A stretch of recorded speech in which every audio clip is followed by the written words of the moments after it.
First, from the starting days of this unprovoked war, we have witnessed Russian forces engage in horrendous atrocities and war crimes. Their actions are an assault on our common values, an attack on our common humanity. And let us be clear, Russian forces have pursued a widespread and systemic attack against a civilian population. Gruesome acts of murder, torture, rape, and deportation. Execution-style killings, beatings, and electrocution. Russian authorities have forcibly deported hundreds of thousands of people from Ukraine to Russia, including children. They have cruelly separated children from their families. And we've all seen the images of the theater in Mariupol, where hundreds of people were killed. Think of the image of the pregnant mother who was killed following a strike at a maternity hospital where she was preparing to give birth. Think of the images of Bucha, civilians shot in cold blood, their bodies left in the street.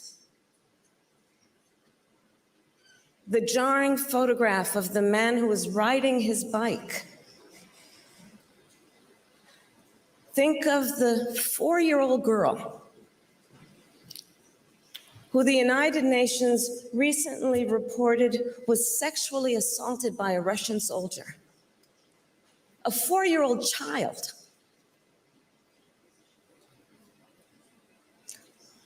Barbaric and inhumane. Long before I was Vice President of the United States, I spent the majority of my career as a prosecutor, beginning as a young lawyer in the courtroom and later running the California Department of Justice. I know firsthand the importance of gathering facts and holding them up against the law. In the case of Russia's actions in Ukraine, we have examined the evidence. We know the legal standards. And there is no doubt these are crimes against humanity.